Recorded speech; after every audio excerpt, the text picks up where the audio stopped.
Hello friends, तो आज हमारा डीसी बेसिक एंड नेटवर्क का लेक्चर 5 है। तो चलिए स्टार्ट करते हैं। देखिए क्वेश्चन नंबर 46 है, the current in a coil changes uniformly from 10 ampere to 1 ampere in half a second. A voltmeter connected across the coil gives a reading of 36 volt. The self inductance of the coil is. इसमें हमारा self inductance पूछ रहा है। ठीक है, पहले जो given है उसको हम लोग लिख लेते हैं। दिया हुआ है कि करंट चेंज हो रहा है 10 एम्पियर टू 1 एम्पियर, मतलब change in current D I का वैल्यू कितना हो गया 10 माइनस 1 इक्वल 9 एम्पियर। टाइम कितना दिया हुआ है हाफ सेकेंड, और वोल्टेज कितना दिया हुआ है 36 वोल्ट। ठीक है, पूछ क्या रहा है सेल्फ इंडक्टेंस। तो हम लोग जानते क्या है, वोल्टेज का फॉर्मूला इंडक्टर में V equal L D I by D T, change in current upon change in time. Voltage का वैल्यू है 36 वोल्ट, एल हमसे पूछ रहा है सेल्फ इंडक्टेंस, और डी आई कितना आया है 9 एम्पियर, और ये हमारा टाइम है 1/2 एम्पियर। तो ये 2 ऊपर चला जाएगा। देखिए 9 दूनी 18, 18 दूना 36, तो एल का वैल्यू कितना आ गया 2 हेनरी। देखिए यहाँ से हमारा कौन सा ऑप्शन सही हो गया, सी ऑप्शन राइट हो गया। अब देखिए हमारा नेक्स्ट क्वेश्चन है, the current in a coil changes from 5 ampere to 1 ampere in 0.4 second. The induced voltage is 40 volt. The self inductance in henry is. Same पहले जैसा इक्वेशन है। तो देखिए यहाँ पे डी आई की वैल्यू कितनी दी हुई है 5 माइनस 1 इक्वल 4 एम्पियर। टाइम दिया हुआ है 0.4 सेकेंड, और V का वैल्यू दिया हुआ है 40 वोल्ट। इंडक्टर में V equal L D I by D T, value put कर लेते हैं एल, और डी आई का वैल्यू कितना है 4, और ये 0.4, ये पॉइंट हटेगा तो यहाँ पे आ जाएगा 4, 40 1 जा 40। एल का वैल्यू कितना आ गया 1 हेनरी। यहाँ से ऑप्शन ए हमारा राइट हो गया। अब देखिए हमारा नेक्स्ट क्वेश्चन है, the voltage and current waveforms for an element are shown in figure. ये हमारा दिया हुआ है ग्राफ, और बोला है पूछा है कि the circuit element and its value are. ठीक है, इसमें क्या है कि बस 2 ही ऑप्शन दिए हुए हैं, एक कैपेसिटर के फॉर्म में, एक इंडक्टर के फॉर्म में। ठीक है, तो अभी हम लोग को पता लगाना होगा कि कैपेसिटर है का ये वेव फॉर्म है या फिर इंडक्टर का है। देखिए हम लोग पहले देखते हैं 4 कैपेसिटर के लिए। 4 कैपेसिटर हम लोग आई यानी करंट का क्या जानते हैं formula, C into D V by D T, हम लोग यही जानते हैं। ठीक है, और 4 इंडक्टर,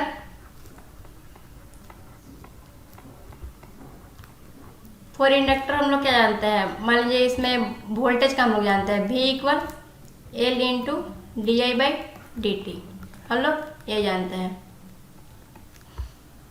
देखिए अब हम लोग जब ध्यान से देखेंगे कि तो इसमें हम लोग को V यानी कि वोल्टेज का डिफ्रेंशिएट करने पे हमको क्या मिलना चाहिए, करंट का वैल्यू मिलना चाहिए। अगर ये मेरे को मिलता है तो हम लोग समझ जाएंगे कि जो ग्राफ ये दिया हुआ है वो किसका ग्राफ दिया हुआ है, कैपेसिटर का। और अगर करंट को डिफ्रेंशिएट करने पे देख रहे हैं यहाँ पे D I by D T, current को डिफ्रेंशिएट करने पे अगर हम लोग वोल्टेज हम लोग को मिलता है तो हम लोग क्या समझ जाएंगे कि ये जो दिया हुआ ग्राफ है वो इंडक्टर का ग्राफ है। तो हम लोग एक एक करके चेक करते हैं। देखिए यहाँ पे वोल्टेज को डिफ्रेंशिएट करने पे, देखिए वोल्टेज क्या है हमारा, कुछ स्टेप है ना, स्टेप यूनिट स्टेप टाइप, इस टाइप का ही है हमारा स्टेप है। इसको डिफ्रेंशिएट करने पे हमको ये किस चीज़ का ग्राफ है, रैंप का ग्राफ है।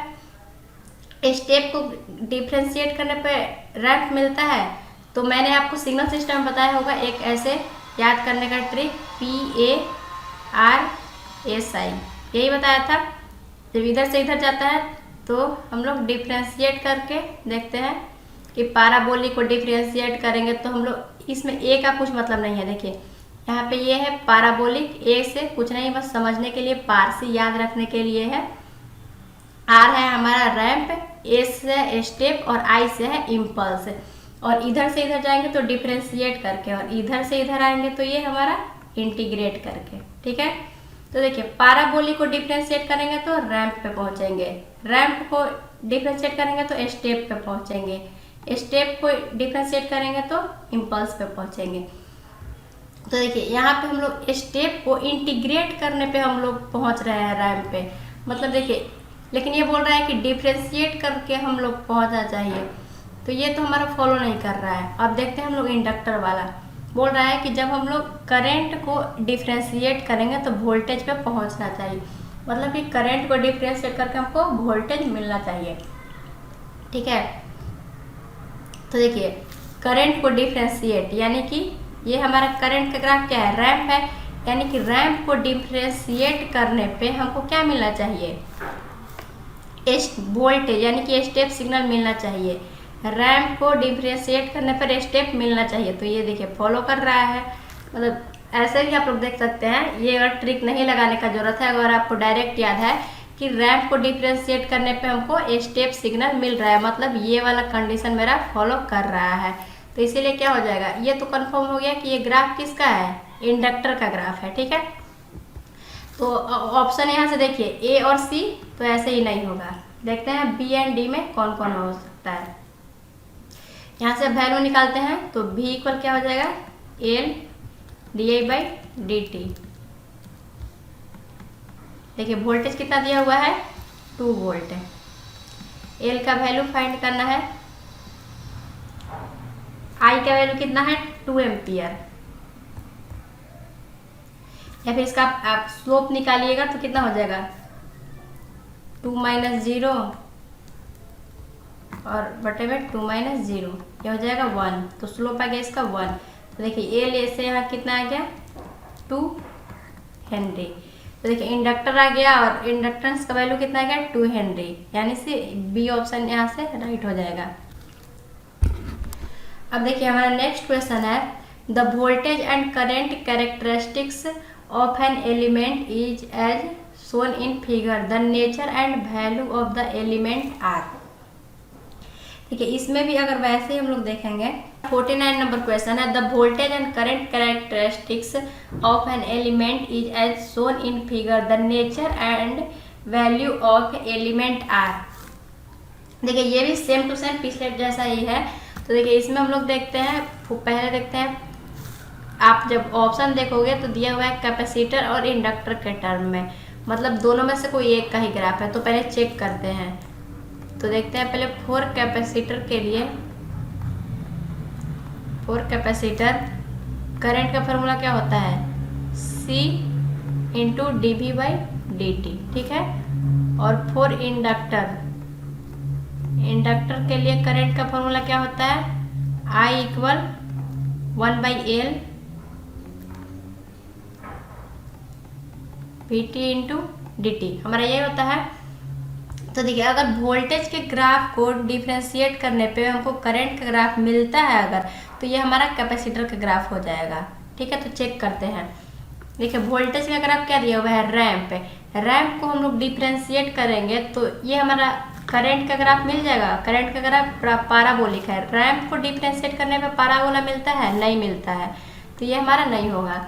अब देखिए देखते हैं इंडक्टर के लिए, तो ये बोल रहा है कि वोल्टेज के ग्राफ को इंटीग्रेट करने पे करंट का ग्राफ मिलना चाहिए। वोल्टेज का ग्राफ है रैंप, रैंप को हम लोग इंटीग्रेट करेंगे तो हम लोग को पाराबोला का ग्राफ मिलेगा। तो हाँ मिलता है, तो ये हमारा यहाँ से ये इंडक्टर का ग्राफ हो गया। यहाँ से कंफर्म हो गया कि ये जो ग्राफ दिया हुआ है वो इंडक्टर के लिए है। तो देखिए यहाँ से ए और सी तो ऐसे ही ऑप्शन खत्म हो गया। अब हम लोग देखते हैं इंडक्टेंस का वैल्यू कितना होगा। ठीक है, तो I इक्वल कितना दिया होगा 1/L ये Vt इंटू डी टी, यही होगा। एट देखते हैं t इक्वल 2 सेकेंड पे, I का वैल्यू कितना दिया हुआ है 8 एम्पियर, I इक्वल हो जाएगा 1/L इंटीग्रेट करना है 0 से 2। और देखिए VT है तो यही तो हमारा है VT का ग्राफ। VT क्या है? हमारा स्लोप है। तो यहाँ से VT यानी कि स्लोप का वैल्यू हम लोग फाइंड करते हैं। तो देखिए ये क्या है? स्ट्रेट लाइन है, यानी कि mx होता है स्ट्रेट लाइन का। तो यहाँ से हो जाएगा 20 - 0 और 2 - 0 इंटू t। तो ये कितना हो जाएगा? 10t हो जाएगा। तो देखिए हो गया ये 10 इंटू टी और ये हो गया dt। तो देखिए i का वैल्यू हम लोग पुट करते हैं 8 है। 1/l का ही वैल्यू फाइंड करना है 0 से t हो जाएगा 10 और ये हो जाएगा t का t²/2। तो ये हो जाएगा 8 1/l गुणे 10 और ये t²/2। तो इसका हम लोग वैल्यू पुट करते हैं 2 का स्क्वायर बटा में 2 और ये -0 हो जाएगा। तो देखिए यहाँ से हो जाएगा l का वैल्यू 10 बटा में 8 गुणा ये 4 बटा में 2। तो हो जाएगा 4 दूना का 8 2 बचे 10। तो यहाँ से देखिए l का वैल्यू कितना आ गया? 5/2 यानी कि 2.5 हेनरी। तो देखिए यहाँ से हमारा बी ऑप्शन मैच कर रहा है। अब देखिए हमारा नेक्स्ट क्वेश्चन है the VI relationship of for a circuit containing R and C and a battery of voltage E all in series। सारे सीरीज में कनेक्ट हैं। क्या क्या बोल रहा है? एक हमारा वोल्टेज E है, एक R है और एक C है। सारे जो है वो सीरीज में कनेक्ट हैं, ये R और C। यहाँ से ये हमारा करंट मान लीजिए I फ्लो कर रहा है। तो इसमें हम लोग KVL लिखते हैं, apply KVL।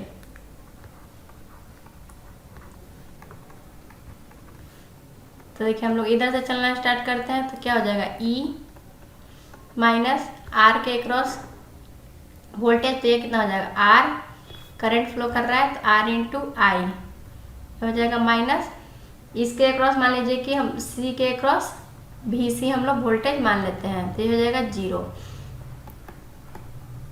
Minus R into आई। और कैपेसिटर के क्रॉस वोल्टेज क्या होता है? 1/C integration I into dt। ये तो होता है इक्वल 0। देखिए इसको हम लोग सजा लेते हैं तो ये हो जाएगा 1/C I dt plus IR। ये दोनों को हम लोग इधर भेज दिए तो ये कितना हो गया? I। देखिए हमारा यह यहाँ से इतना आ गया। तो ये तो हमारा 1 ऑप्शन है, मैच कर रहा है। ठीक है, तो 1 तो हमारा राइट हो गया। अब देखते हैं कि और कोई हो सकता है कि नहीं। तो इसको हम लोग डिफ्रेंशिएट करते हैं। आफ्टर डिफ्रेंशिएटिंग तो ये कितना हो जाएगा?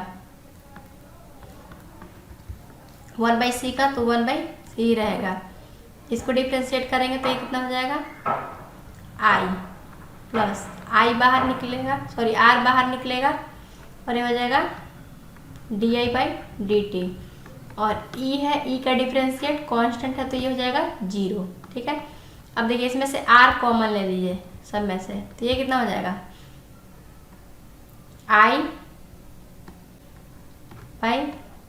I/RC प्लस इसमें से R कॉमन ले लिया है तो ये कितना बचा है? di/dt equal 0। R को इधर भेजिएगा तो ये तो हो जाएगा 0। तो ये हमारा बचेगा I/RC प्लस di/dt इक्वल 0। तो देखिए यहाँ से हमारा बी ऑप्शन भी मैच कर रहा है। तो देखिए कौन सा ऑप्शन हो जाएगा यहाँ से? 1 और 2 यानी कि 15 का ए हो जाएगा। अब देखिए हमारा नेक्स्ट क्वेश्चन है a pulse of +10 volt in magnitude and 2 second in duration is applied to a terminal for a lossless inductor of 1.0 Henry. The current through the inductor would। ये बोल रहा है कि एक पल्स जिसका दिया हुआ है 10 वोल्ट मैग्नीट्यूड, 10 वोल्ट मैग्नीट्यूड दिया हुआ है प्लस में और टाइम ड्यूरेशन दिया हुआ है 2 सेकेंड के लिए। ये दिया हुआ है, ये अप्लाइड किया जाता है, ठीक है, लॉसलेस इंडक्टर को। तो देखिए अब ये बोल रहा है कि करंट पूछ रहा है, तो इंडक्टर में करंट की वैल्यू कितनी होती है?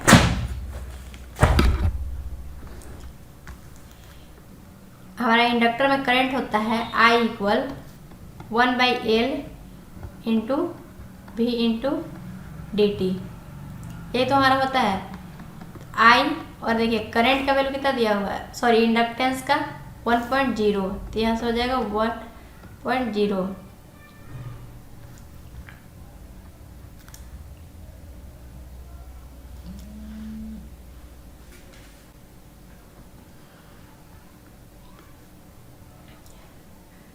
और टाइम ड्यूरेशन कितना है? 0 से 2।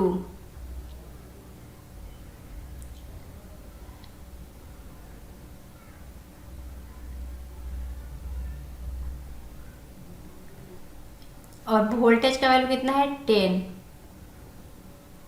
और ये हो जाएगा T।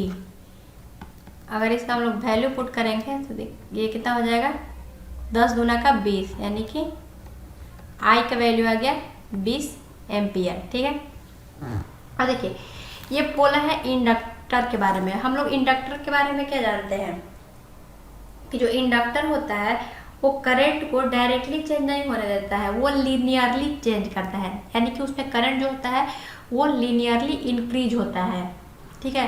तो देखिए ऑप्शन अगर हम लोग पढ़ेंगे तो ए ऑप्शन है कि बी अ पल्स, तो पल्स तो होगा नहीं, क्यों? क्योंकि इंडक्टर है उसमें करंट जो होता है वो लीनियरली इंक्रीज होता है।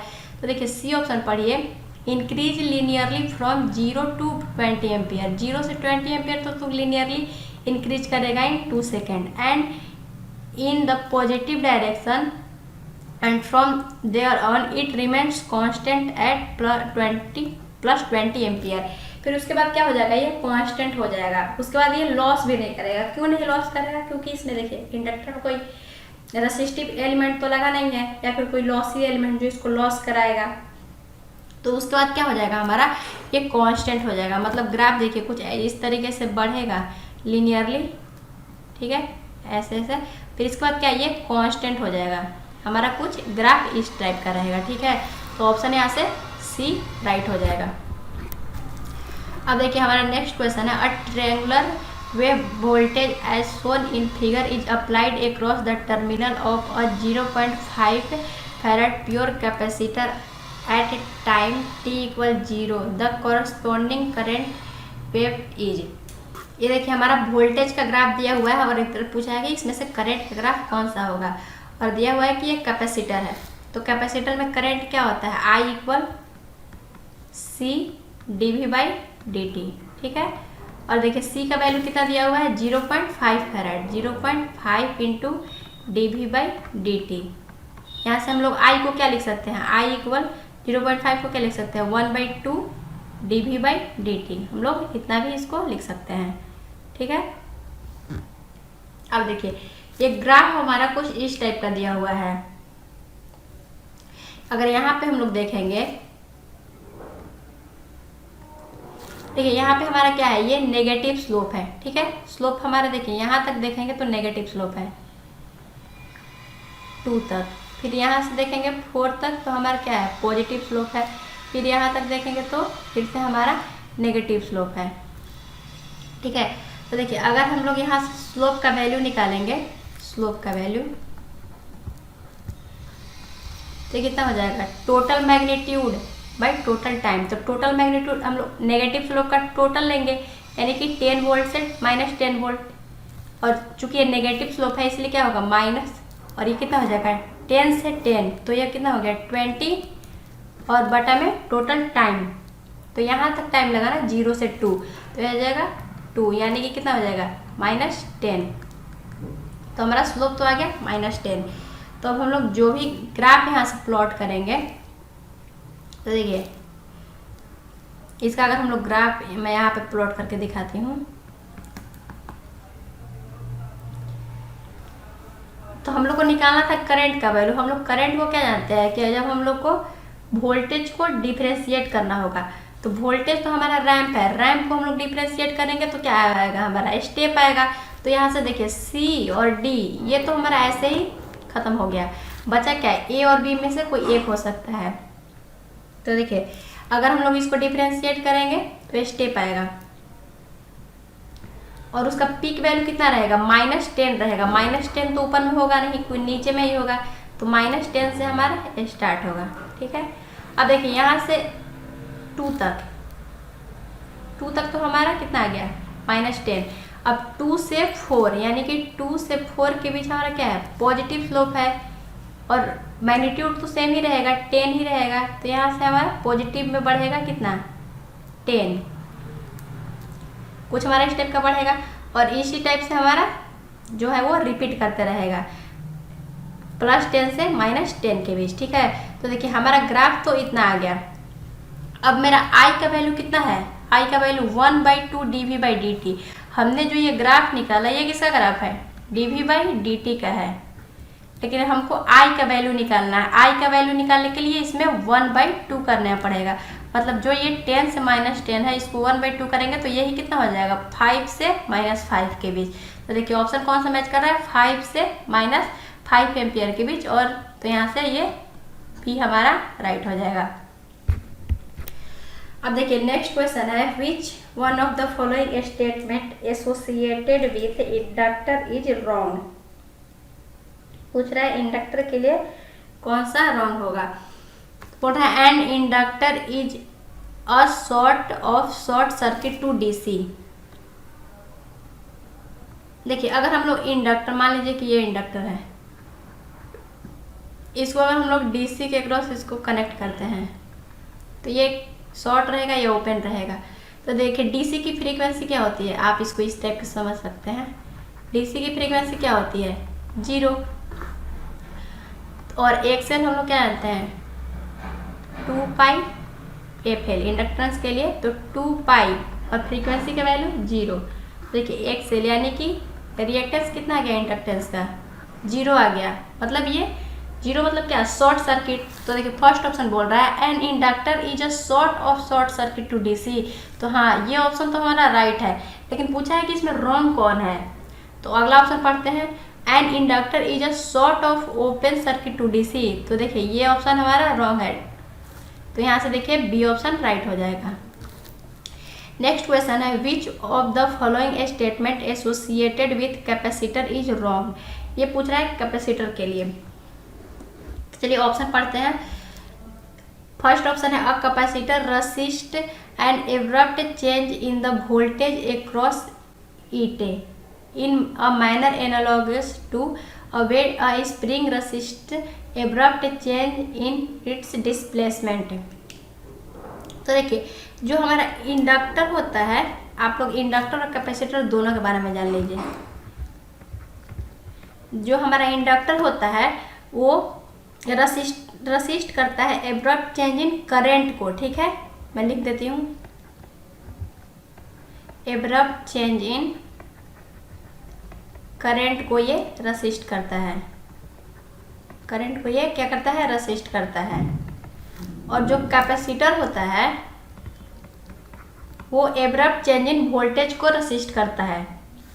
तो देखिए हमारा ए ऑप्शन तो वही बोल रहा है कि capacitor resist and abrupt change in voltage across it. तो हाँ ये तो वही करता है, in manner analogous to the way a spring resist abrupt change in its displacement. जिस तरह एक स्प्रिंग डिस्प्लेसमेंट के एब्रप्ट चेंज को रसिस्ट करता है, उसी टाइप से कैपेसिटर भी वोल्टेज चेंज को रसिस्ट करता है। तो हाँ, बट देखिए बी ऑप्शन आगे का पढ़ते हैं, a capacitor resist and abrupt change in current flowing through it. नहीं, कैपेसिटर करता है वोल्टेज को और इंडक्टर करता है करंट को। तो यहाँ से बी ऑप्शन हमारा राइट हो जाएगा, क्योंकि ये रॉन्ग पूछा था, तो यहाँ से बी ऑप्शन राइट हो जाएगा।